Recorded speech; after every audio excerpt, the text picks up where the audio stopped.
All right. First off, I just want to thank William Arends yet again for providing the material for us. The Arends translation attrition, the ATA, articles from German newspapers translated by William Arends. InterStream 129130, part 1. And away we go. Translator's note. Here are some articles from the Berlin Morning Post. The first two articles are dispatches from the front lines. Because of wartime censorship, these articles are not different than those in any other German newspaper. The third article has to do with politics in the Reichstag. In this, the Berlin Morning Post showed a more progressive editorial viewpoint than Berlin's latest news exhibited. The more conservative and reactionary elements of society and the German establishment were called out in this article for their desire to end the influence that the progressive majority of the Reichstag was having on the government, even if that majority did not make up the members of the ruling council of the Bundesrat. Berlin Morning Post, Monday, September 3rd, 1917. German Corps overruns the Divina. WTB, Berlin, September 3rd, evening edition. In the West, there were no great clashes of arms. In the East, the German Corps have gone over the Divina by Riga to the southeast of Riga. Because of this pressure, the Russians have begun to withdraw from their bridgehead. The German front on the Divina, Duna in German or Daugava in Latvian, is on the move. Already the most recent news about the voluntary retreat or withdrawal of the Russians from the sector west of Riga and near Jakobstad, present-day Jakopolis, Latvia, seems to be happening. It is also possible that those Russian reports stating information about combat with German troops was in error, and the Russians have given up their formerly held positions without a fight. Riga is secured on its west by an extensive marshland. Larger army movements can only be accomplished during the times that the marsh has frozen over. Because of this, landscape to the southeast of Riga is more favorable as a place from which to approach the city. This is fantastic reason, because I've actually got on the top, over the top scenarios pulling out for the Riga. This is interesting. Oh my gosh. So the greater undertaking was done to the east with a reconnaissance assault going before the main advance of the several German corps. Meanwhile, the Russians' hasty evacuation of their bridgehead to the west of the river has been observed, which has been done out of the fear that their connection to the rear elements would be cut off. The difficulty of this particular undertaking has not yet been fully considered. The successful passage over the Vina is again proof of the wisdom of the orders of the higher leadership and their skillful execution of the troops. This made the passage over so wide a river as the Vina possible, even while being observed by a strong enemy force. No further details can be given out about the future goals of the German offensive. But if the Entente thinks that the Central Powers, especially Germany, have been exhausted, that has been refuted by this successful undertaking. The Germans and their allies have taken control of both wings of the Eastern Front with victorious actions. In the south, the enemy positions near Foksani, in Sufita, Putna, and the Protas Valley, which have been taken by storm, as our troops had successfully overrun the sector north of the Vina. This is in contrast to the attacks by the English and the French on the Western Front, which had been repulsed. The Entente must now know, through their own observations, that Germany is still able to fight back. VS. I wonder what the Entente actually are thinking, like the higher ups right now, because on the scope of things, it does not look very good for the Allies. I know the Americans have arrived and they're just joining the front lines, but oh brother. Anyways, WTB, the higher headquarters, September 2nd. This report all in bold type. The Western Theater of War, Army Group of Crown Prince Ruprecht. The heavy artillery barrage against the middle of Flanders front had thoroughly ceased both by day and night. Combat advances in the field has had fortunate results for us. Near Saint-Quentin and the Oise, there's been an increase in the intensity of the barrages. An advanced reconnaissance operation westerly from La Fère brought captives back to us. Army Group of the German Crown Prince. Near Allemand, an aggressive reconnaissance northeast of Soissons has caused the enemy to take bloody losses, while we took many of them prisoner. On the back of the Chemin des Dames, at the conclusion of a battle on the farmstead Hurtebis, a limited part of our line furthest to the left remains in the hands of the French. In front of Verdun, the exchange of fire swelled in the evening. Later in the night, it calmed somewhat. The Master Knight of the Air, the Baron von Richthofen, yesterday added his 60th successful dogfight. And on a side note, I just found out that Voss, oh darn it, I can't remember his name. Werner Voss, is that him? He just died this week. So one of Richthofen's air buddies. The Eastern Theater of War, the front of Prince Leopold, along the length of the Vina near Smorgon and Baronovici, the artillery fire actively increased. Southeast from Riga, near Freistadt, present-day Jelgava, Latvia, and Urant, there were several undertakings that had success. West from Luck, an advance of assault troops brought again in captives and loot, the front of Archduke Joseph. In the mountains northwest of Foxani, the Romanians and the Russians sought to make contested the ground that our troops had hard won. The furious counterattacks of the enemy shattered down our lines with heavy losses. The Macedonian front. Near Monastir, the French attacked with powerful strength. Along the street to Philip, the broken down enemy were then massacred or captured. The assault lateral to this road were thrown back everywhere by the Bulgarian troops. Near Dobroji, new attacks caused the Serbs to collapse everywhere. The first quartermaster, General Ludendorff. Translator's note. The two most interesting aspects of the following opinion piece are that the conservative groups and parties were pushing for an election while the war was still raging. A wartime election was something that had happened and would be done again in the USA, but was much less likely to happen in a parliamentary system such as in the British Parliament of the United Kingdom.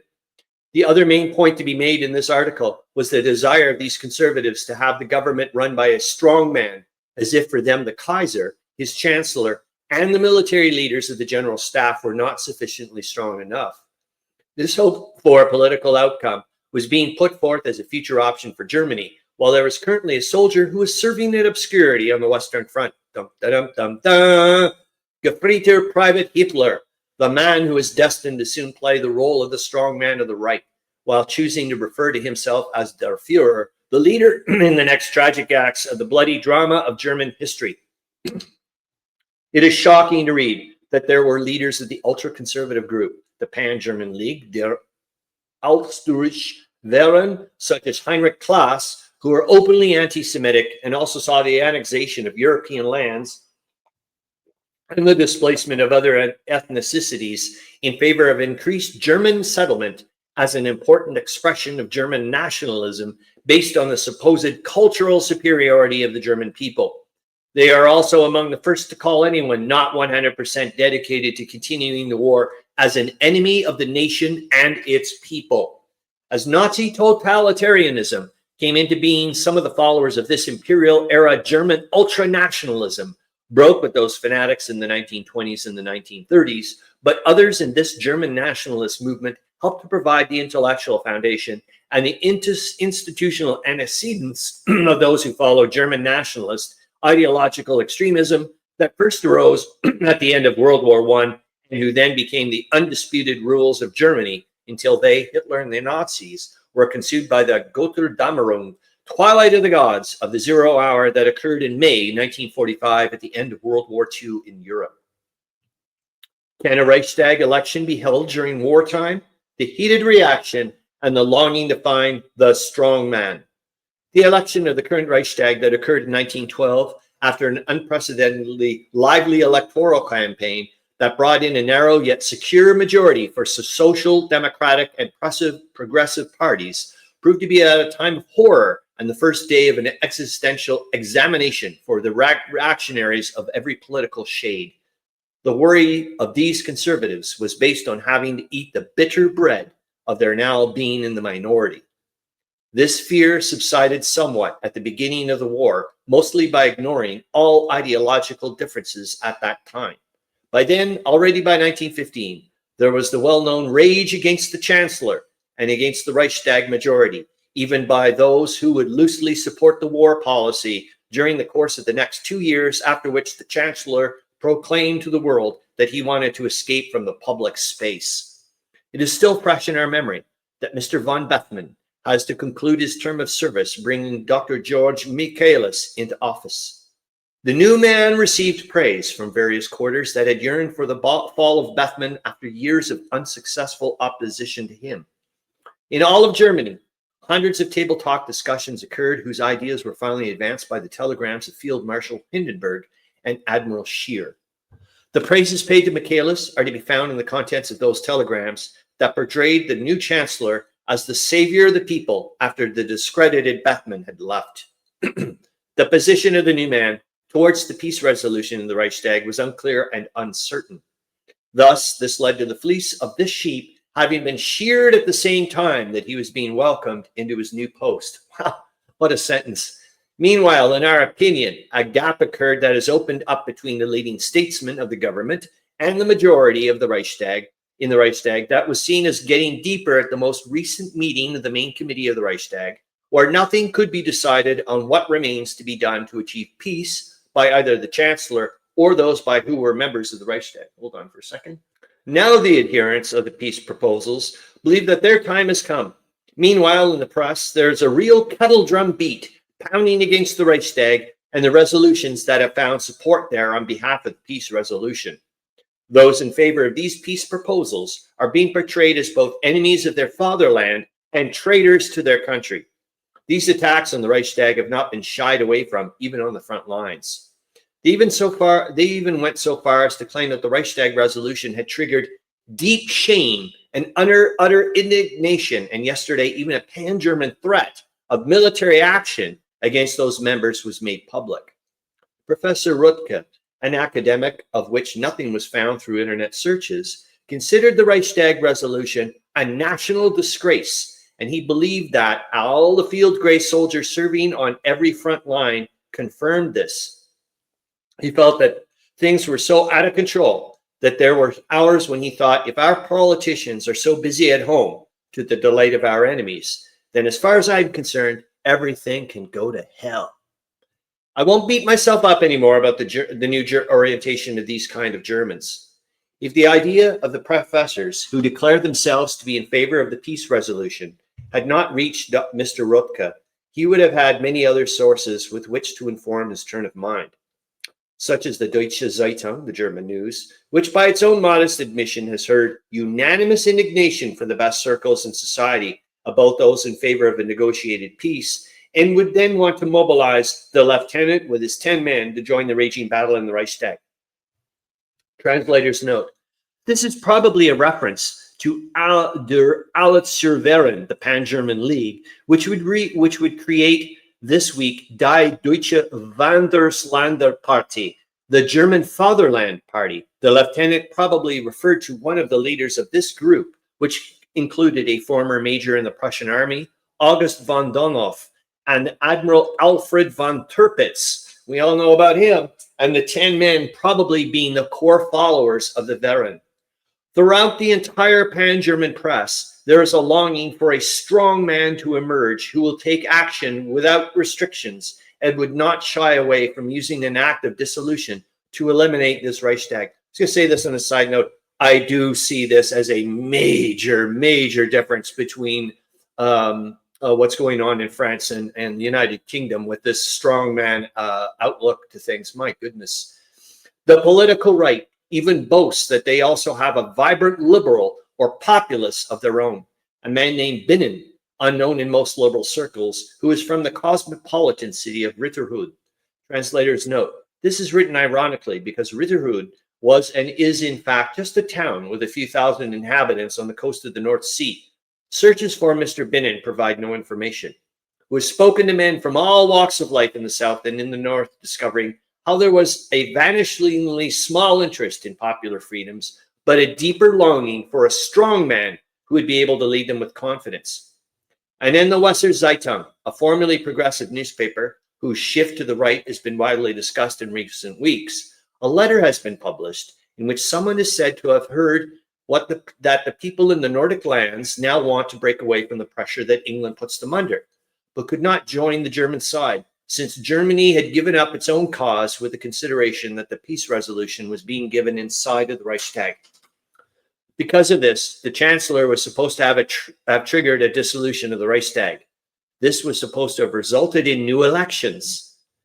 The objections to an election during wartime that would be held in order to overthrow the majority that is hated by the conservatives is being brushed aside.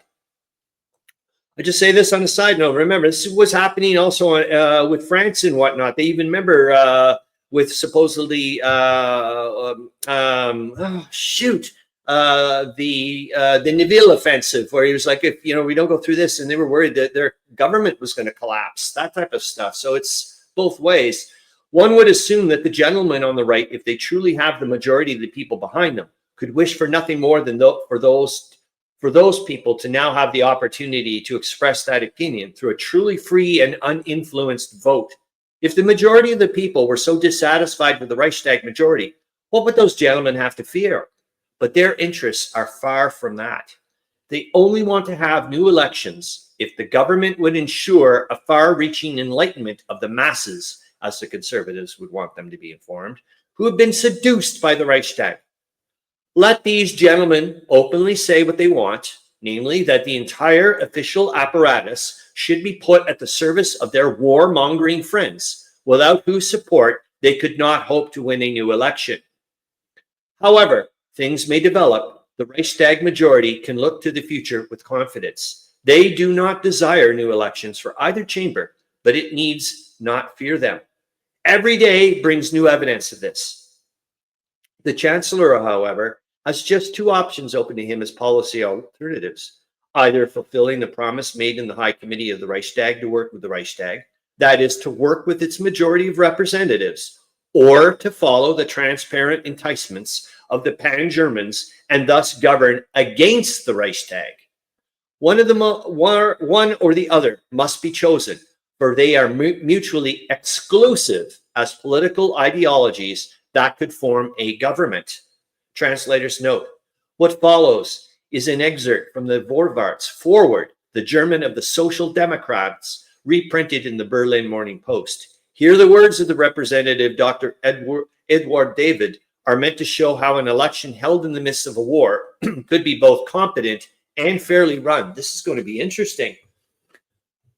Dr. David would have an increasingly important role towards the end of the war and into the early part of the Weimar Republic, becoming an Undersecretary of State for Foreign Affairs in October 1918, the first president of the Weimar National Assembly in February 1919, the Minister of the Interior from June to October 1919, and being a minister without portfolio for two separate times, first under Chancellor Schiedemann and then under Chancellor Mueller.